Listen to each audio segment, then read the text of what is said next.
Ok, PQCC, les Simpsons, 1 sur 1. Ah, ça c'est un clap, ça.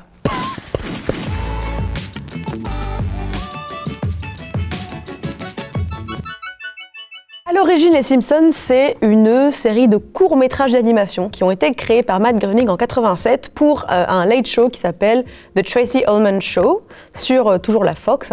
Et au bout de 3 saisons, c'est devenu une série à part entière. Alors, la raison pour laquelle les Simpsons peuvent être aussi trashos et politiquement pas du tout corrects sur une chaîne aussi tradie et conservatrice que la Fox, qui, rappelons aujourd'hui, est copine avec Donald Trump, c'est parce que figurez-vous que sur le contrat des Simpsons, il y a une clause qui dit que la Fox n'a aucun droit de regard sur le contenu.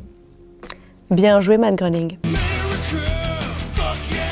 Matt Groening, donc le créateur des Simpsons, qui passe en tant que tel, cette petite série d'animation, petite phénoménale, enfin, mais je veux dire petit format en tant que tel, diffusée pour la première fois le 17 décembre 89 sur la Fox. En France, on la découvre sur Canal, d'abord Canal+, puis sur M6 et puis sur la galaxie M6, W9 et aujourd'hui Sister, qui nous diffuse un peu à la manière de Malcolm, des tunnels de plusieurs heures de Simpsons. Et donc je pense qu'ils ont dû virer le gars qui faisait la programmation de la grille. Désolé mec. En avril dernier, les Simpsons sont devenus la sitcom la plus longue de la télévision et la série d'animation la plus longue de la télévision, avec 639 épisodes je crois. Et comme la Fox a signé en 2016 un contrat qui renouvelle les Simpsons jusqu'en 2019, donc pour la 30e saison, les Simpsons ont largement de la marge avant d'être battus. De la marge. Vous l'avez ou pas? La marge. Ah, je sais, elle est bonne. Les Simpsons, c'est donc une satire de la famille américaine de classe moyenne, une satire de l'Amérique moderne, une satire de l'American Way of Life. Il faut un peu l'autodérision, on peut s'identifier, mais bon, pas trop. Donc c'est une famille avec 3 enfants, un couple, une femme, un homme. Donc nous avons Homer, Marge, Bart, Lisa et Maggie. Et sachez, fun fact, que ce sont les prénoms de la famille de Matt Groening. Donc le père de Matt Groening n'a pas trop kiffé se voir lui, Homer, en Homer Simpson. Et alors Bart, par contre, n'existe pas. Bart, c'est le seul prénom inventé. Et en fait, Bart, c'est un peu Matt Groening, quoi. Les Simpsons, c'est une série drôle, c'est une série irrévérencieuse, politiquement incorrecte. On peut s'identifier, on peut reconnaître un nombre de références incroyables. C'est une série qui mélange du coup les références à l'histoire, la culture, les arts, la politique américaine et dans le monde entier. D'ailleurs, fun fact, les Simpsons ont voyagé dans plein de pays du monde, mais les 2 les plus visités, c'est la France, avec 8 épisodes où ils vont en France, et l'Angleterre, 7. Peut-être que c'est parce que pour la France, Marge, en fait, elle s'appelle Marge Bouvier. Donc peut-être qu'il y a un petit côté francophile chez Matt Groening, on ne le sait pas. En tout cas, donc il y a beaucoup de références culturelles. On parle de Nixon, comme on parle de Game of Thrones, on parle de Oprah Winfrey, comme on parle de Stephen Hawking, et c'est ça qu'on a dans les Simpsons, c'est qu'à tous les âges, on peut comprendre certaines choses, et dans tous les pays du monde. Pourtant, on pourrait croire qu'une série qui parle pas énormément d'actu, qui est pas très raccord avec l'actu, ça marcherait pas, parce qu'un épisode des Simpsons, ça prend plusieurs mois à être fabriqué, donc c'est compliqué d'être hyper raccord, et pour ça, la solution, c'est le tableau noir, où Bart écrit sa punition au début de chaque générique. C'est une des seules séquences qui change, on en reparlera plus tard. Et par exemple, en 2009, vu que c'est le seul truc qui est facile à modifier avant de balancer l'épisode en montage, en 2009, quand les Simpsons sont enfin passés à la HD, le premier épisode diffusé en 720p, c'était « Prenez ma vie, je vous en prie ». Et on voit Bart qui écrit « La HD, ça vaut grave le coup » sur le tableau. Ce qui a contribué au succès des Simpsons, c'est aussi son générique. Et d'ailleurs, sachez que Danny Elfman a composé le thème en 2 jours, ce qui n'est pas beaucoup au vu des... Je veux même pas savoir combien de millions de dollars ce type touche en droit d'auteur depuis 29 ans. C'est juste, je pense que c'est l'équivalent du Neymar de la télévision, quoi. Dans ce générique, il y a très peu de choses qui changent. En général, c'est toujours le même. On a toujours la même chose. Marge qui conduit, Homer qui rentre aussi à la maison avec son truc de carbone, Bart qui fait du skate, Lisa qui joue du sax. Il y a un épisode seulement où même le générique change. C'est saison 28, épisode 8, ça s'appelle « Quel père, quel fils ?» Et en fait, toute la famille meurt et il n'y a que Bart qui se trouve seul sur le canapé à la fin. Donc dans le générique, il y a 3 séquences normalement qui changent assez souvent, pas systématiquement mais souvent. Le tableau noir de Bart, comme on l'a dit, où il écrit sa punition qui change régulièrement. Le solo que Lisa joue, en fait ça on s'en rend pas forcément compte quand on n'est pas très attentif ou attentif, mais le solo il a changé énormément de fois. Et puis ce qu'on appelle le couch gag, le gag du canapé, qui change beaucoup, qui est très très drôle. Et surtout, ce qui est intéressant, c'est qu'ils ont demandé à des guests, des réalisateurs guests, de les faire eux. Et moi, mes préférés, enfin mon préféré ultime, c'est celui, j'en ai des frissons d'en parler, celui de Guillermo del Toro. Il est extraordinaire, ce couch gag. Et on a aussi, par exemple, Banksy, qui a fait un couch gag qui était assez fun. Et il y a même des couch gags en animation. Par exemple, l'équipe de Robot Chicken, qui n'est pas une série très connue en France, mais c'est une série d'animation.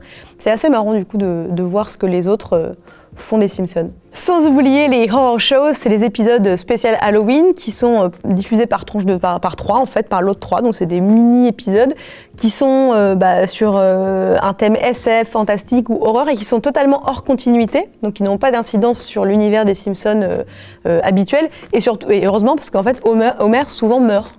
Homer meurt dans des circonstances souvent absolument atroces. Les Simpsons, c'est culte parce que c'est une série qui a débarqué sans concurrence à l'époque, années 90, zéro concurrence, ce qui n'est pas très étonnant vu que ça coûte extrêmement cher à produire une série d'animation, encore aujourd'hui c'est cher mais heureusement ça a baissé, et que évidemment les chaînes se bousculaient pas au portillon pour produire des séries d'animation pour adultes. D'ailleurs c'est les Simpsons qui ont ouvert la voie à d'autres réalisateurs, réalisatrices pour écrire et pour essayer de vendre des séries d'animation et aux chaînes pour prendre des risques en les diffusant. Pour les plus connus, on a évidemment South Park, on a Les Rois du Texas, King of the Hill en VO, on a la galaxie Seth MacFarlane qui a commencé avec les Griffins, donc Family Guy en VO, et Seth MacFarlane qui a d'ailleurs lui dit que les Simpsons ont carrément réinventé la roue. Depuis 1989, impossible donc d'échapper aux Simpsons, même si on n'a pas la télé, puisqu'il y a des milliers de produits dérivés qui rapportent des milliards de dollars. On a des tasses, des t-shirts, de tout ce que vous voulez. On a même des jeux de société. On a un Cluedo Simpson, un Monopoly Simpson, un Scrabble Simpson, un Destin Simpson.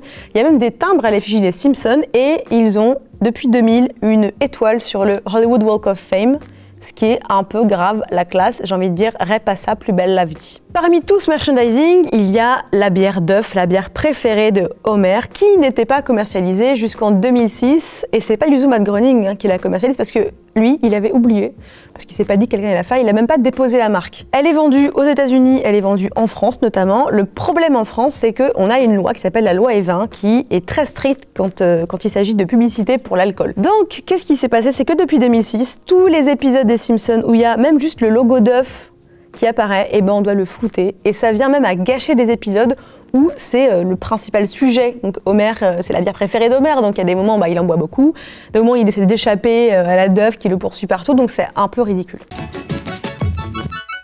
Bon, alors il y a des milliers de personnages dans les Simpsons, il y a même des gens qui disent qu'il y en a 4000, ce qui est beaucoup, on n'a pas le temps de tous les faire. D'ailleurs, fun fact, pourquoi les habitants de Springfield sont pour beaucoup gauchers? Eh bien parce que, simplement, Matt Groening est gaucher. Et, fun fact numéro 2, 2 pour le prix d'un, pourquoi ils sont jaunes? Pourquoi ceux qui devraient être blancs sont jaunes? Eh bien en fait, il y a plein de rumeurs qui circulent, mais j'ai trouvé une interview de Matt Groening sur la BBC en 2007 qui donne la vraie version, qui est que quand il a fallu choisir la couleur des Simpsons, il y a un animateur qui était là dans la pièce et qui a dit « Je sais pas, pourquoi pas jaune ?» Et Groening a fait « Mais bien sûr, mais c'est bien sûr jaune, pourquoi jaune ?» Trop bonne idée, parce que quand les gens sont en train de zapper, comme ça, devant leur télé, et qu'ils voient un petit flash d'un truc jaune, ils font oh, « C'est les Simpsons !» Bravo, bravo à la personne qui du coup n'est pas restée dans l'histoire parce qu'on ne connaît même pas son nom, mais qui a trouvé cette géniale idée. Comme je disais, il y a beaucoup de personnages dans les Simpsons, donc on va essayer d'en placer le plus possible et j'ai essayé de vous trouver des petites anecdotes, des petits fun facts c'est pas facile à dire, essayez dans les commentaires, non je déconne. J'ai essayé de trouver pour chaque perso une petite anecdote, un petit fun fact que vous ne savez peut-être pas pour égayer un peu votre journée et vous rendre un peu plus intelligent et intelligente. Bon, j'ai pas de fun fact sur Homer, Marge, enfin pour les principaux je me dis c'est pas très grave, à part Lisa. Homer Simpson, le père, le patriarche, 38 ans, irresponsable, alcoolique, immature, n'a plus un poil sur le caillou. Pourquoi? Il y a plusieurs versions. Dans les Simpsons, souvent, il y a des versions différentes. Dans un épisode tel, on apprend que c'est parce que, pour telle raison. Dans l'épisode 10 ans après, on apprend telle raison. Donc en fait, il n'y a pas vraiment de Bible, il s'amuse un peu. Homer Simpson n'aurait plus de cheveux parce qu'il se les arracherait à chaque fois que Marge lui a dit « je suis enceinte ». Donc au bout de 3 enfants, il n'y a plus trop de choses à enlever. Marge Simpson, c'est la mère au foyer qui est sacrificielle, qui tient la baraque et sans elle, je pense que ça tournerait très très très mal. Bart Simpson, le petit voyou, mauvais élève, manipulateur, moqueur, un peu égoïste, qui adore faire du skate et qui adore montrer ses fesses aussi. Il me rappelle un petit peu Léo parfois. Lisa Simpson, j'adore Lisa Simpson. Lisa, elle a 8 ans, elle est surdouée, bibliophile, saxophoniste, féministe, bouddhiste, végétarienne. Et alors, elle va être présidente des États-Unis. Il y a un épisode qui s'appelle Le futur de Lisa, je crois. Il y a plein d'épisodes sur le futur, parfois qui se contredisent, mais celui-là, il est assez chouette. Elle est présidente et elle parle de Donald Trump comme de son prédécesseur. Sauf qu'on était, je crois, en 2000 ou en 2002, donc un petit peu prédiction des Simpsons, quoi. Donc, c'était le fun fact 1 pour votre plaisir. Et le fun fact numéro 2 sur Lisa, c'est que l'actrice qui la double, qui s'appelle Yeardley Smith, c'est la seule actrice de toute l'équipe qui ne double qu'un seul personnage. Maggie Simpson, l'éternel bébé, parce qu'ils ne vieillissent pas, les Simpsons. Lisa, je crois, elle a fait 3 fois ses 8 ans. Ok. Donc Maggie, qui aura toujours 1 an, qui ne sera jamais une petite fille qui ira à l'école, qui se mariera et qui sera présidente des États-Unis, elle.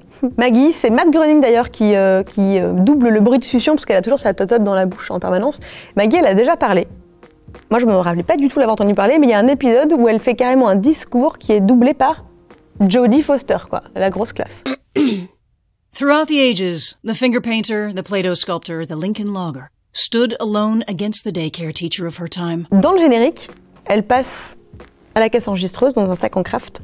Jusqu'à la saison 20, il y avait écrit comme chiffre sur la caisse 847,63 $. Mais pourquoi me demandez-vous? Hey, mais maintenant je le sais. Hey, fun fact sur Maggie, c'est le coût moyen par mois d'un enfant aux États-Unis en 89 quand la série s'est créée en fait. Et ça a changé depuis, le chiffre il est différent, il est 426 je crois, quelque chose comme ça. Mais si vous savez pourquoi, dites-le moi parce que j'ai pas trouvé pourquoi le chiffre avait changé depuis. Abraham Simpson, je vais essayer de pas vous faire des imitations pour pas avoir honte, mais j'aime beaucoup imiter certains Simpsons et j'aime beaucoup imiter Abraham Simpson, mais peut-être que je le ferai si je me sens bien tout à l'heure, mais là pour l'instant pas du tout. Abraham Simpson c'est donc le père de Homer, qui est dans une maison de retraite, un château de retraite, qui perd la boule, qui est un vétéran de la Seconde Guerre mondiale. Et, petit fun fact, c'est lui qui a aidé Homer à payer sa maison. Et il lui avait dit, si je t'aide, tu me gardes chez toi. Et évidemment, Homer est un connard. Au bout de 3 jours, il a filé son père à la maison de retraite. Sympa pour les vieux. Patty et Selma Bouvier, ce sont les sœurs de Marge Simpson. Elles sont clopeuses de ouf devant l'éternel. Patty, elle est lesbienne, elle fait son coming out dans la saison 16 et Selma a été mariée 5 fois. Les animaux des Simpsons, Boule de Neige 2, Boule de Neige 3, Boule de Neige 4, je ne sais pas où est le premier. Ce sont les chats morts de Lisa et Boule de Neige 5, c'est le chat vivant de Lisa. Petit Papa Noël, c'est le lévrier de la famille et Spider Cochon, il peut grimper au plafond. Ah non, marcher au plafond, putain. Parce qu'il dit Spider Cochon, Spider Cochon. Il dit, est-ce qu'il peut marcher au plafond? Vous gardez pas ça.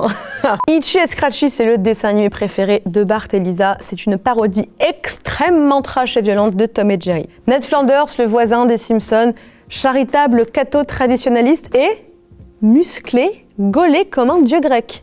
Je vous conseille la petite recherche Google à cet effet. Milouz en français, parce que sinon c'est Milhouse. Hein. Mais d'ailleurs, Homer l'appelle Milouzer. Pas mal. Milouz Mussolini Van Houten, et oui, c'est sa grand-mère italienne qui prétend qu'il s'appellerait Mussolini en 2e prénom. C'est donc le meilleur ami de Bart, il est amoureux transi éternel de Lisa et il parle couramment italien. Et oui, la classe de Milouz. Apu Nassa Puma Pétilon, qui est le propriétaire du Quickie Mart, qui est docteur en informatique, qui est végétalien et papa d'octuplé. Je vous conseille d'ailleurs un documentaire au sujet d'Apu qui s'appelle The Problem with Apu, qui est un documentaire américain fait par un comédien. Il n'est pas dispo en France, mais peut-être le chercher sur internet si vous voyez ce que je veux dire. C'est un documentaire qui raconte pourquoi il y a un vrai problème avec ce personnage, puisque d'une part il est doublé par un acteur blanc, qui est Hank Azaria, qui double énormément de personnages dans les Simpsons. Il a cet accent indien. Et surtout, c'est bourré de clichés sur les gens qui habitent en Inde, au Pakistan, etc. C'est vraiment, vraiment intéressant de voir ça, surtout que ni Matt Groening ni Hank Azaria n'ont voulu répondre aux sollicitations du comédien qui a fait ce documentaire pour essayer de justifier qu'un personnage pareil soit montré d'un point de vue quand même plutôt très raciste. Le chef Wiggum, Clancy Wiggum, chef incompétent de la police, qui ressemble un petit peu à Homer en termes de caractère, sauf qu'Homer n'est pas chef de la police. Bon. Il est fan de donuts et son fils s'appelle Ralph Wiggum. Il a un petit peu de retard mental, il est amoureux de Lisa et il dit des choses comme « Aujourd'hui j'ai mangé un papillon !» J'adore Ralph. Julius Siebert, qui est le médecin des Simpsons, qui rit pour rien et fait des blagues malaises à ses patients sur la table d'opération. Eh bien, énorme fun fact sur Julius Siebert, vous ne le saviez pas, je pense.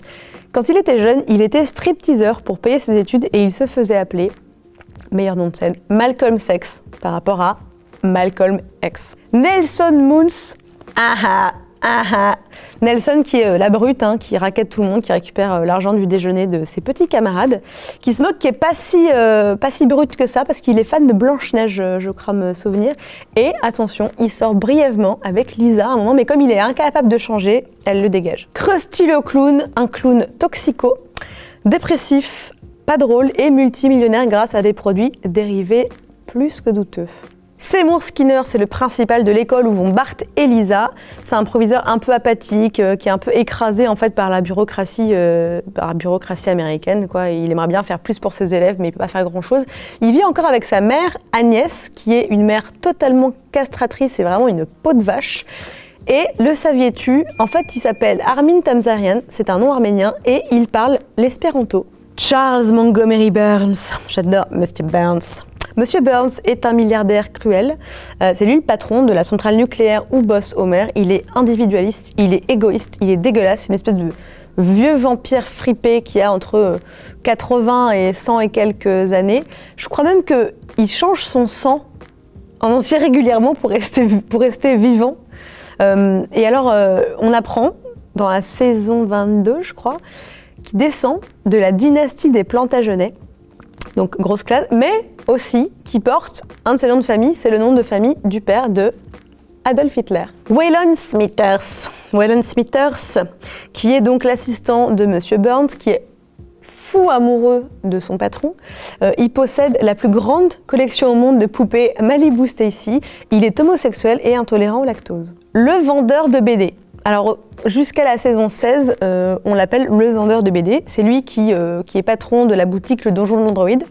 Et on apprend qu'il s'appelle en fait Jeff Albertson. Timothy Lovejoy, c'est le révérend de Springfield. Un révérend qui fait des sermons qui sont à peu près chiants comme la pluie. Cletus Puckler, c'est le cliché du plouc de campagne, pauvre, ignorant, qui se marie avec Brandine, qui est parfois sa sœur, parfois sa cousine, parfois même elle dit qu'elle est sa mère.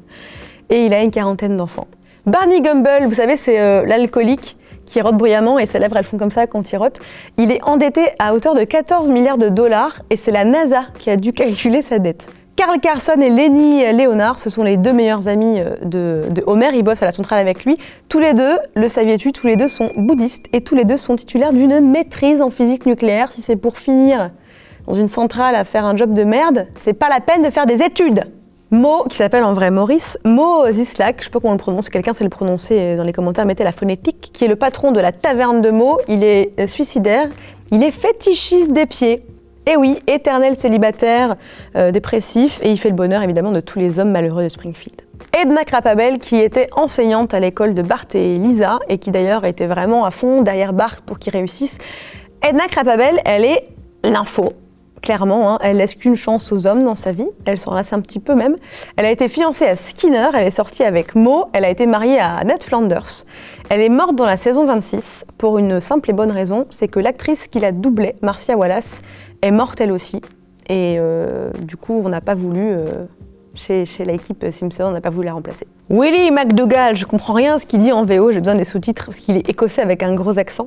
C'est l'homme de ménage, le jardinier, le concierge de l'école de Springfield et il est complètement maboule. Autobus, elle n'est pas de moi. Je sais que j'aime bien les jeux de mots pourris, mais elle n'est pas de moi. Autobus, c'est donc le chauffeur du bus scolaire.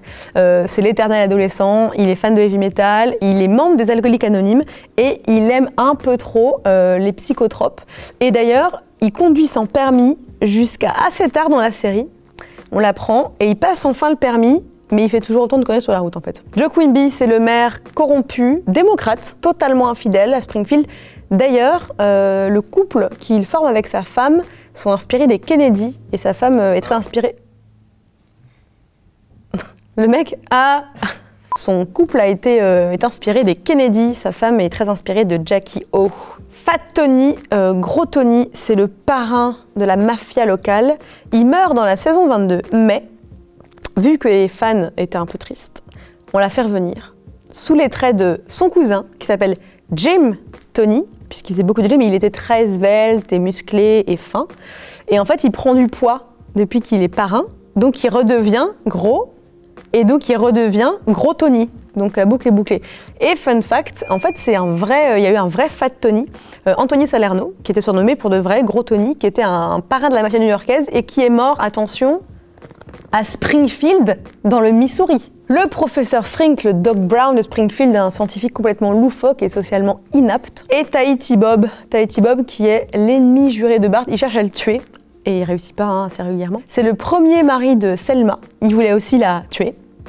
Et c'est l'ex-assistant de Krusty. Et comme il aime beaucoup l'opéra, c'est un mec très cultivé, Tahiti Bob, on peut le comparer un peu à Hannibal Lecter, dans ce psychopathe un peu raffiné, quoi. L'heure du classement est là. Que va-t-il se passer? Le suspense est insoutenable, je sais. Alors, le classement actuel est donc X-Files, The Wire, Friends, Buffy, Lost, Malcolm, Charmed, Stargate, Le Prince de Bel-Air. J'ai bon, je crois. Eh bien, comment dire? Je crois que les Simpsons, on ne peut pas les classer ailleurs qu'à la première place. C'est quand même une série phénoménale, quoi. Tout le monde a déjà vu un personnage, je veux dire, même sans savoir qui c'est, mais les gens ont déjà vu un Bart, quoi. Il suffit juste d'être vivant pour connaître les Simpsons, pour identifier ce truc en disant « Tiens, je connais, c'est quoi déjà ça ?» Donc, franchement, est-ce que je peux les mettre ailleurs qu'à la première place? Je peux pas. Donc, le nouveau classement, c'est quoi? Eh bien, j'ai beau aimer Mulder et Scully, mais ils sont détrônés quand même. Donc, on a les Simpsons, X-Files, The Wire, Friends, Buffy, Lost, Malcolm, Charmed, Stargate, Prince de Bel-Air. Et voilà. Alors, dites-nous dans les commentaires si vous aimez les Simpsons, si vous détestez les Simpsons, si vous aimez moyennement les Simpsons. Je vais faire durer ça longtemps pour pouvoir en manger le plus possible. Non, dites-nous si vous avez un personnage préféré, si j'ai oublié des personnages importants, si vous avez même des fun facts sur les persos dont on a parlé. Et puis, comme d'habitude, bah, partagez, commentez, likez un peu partout sur les réseaux sociaux. Et moi, je vous dis à la prochaine fois. Salut!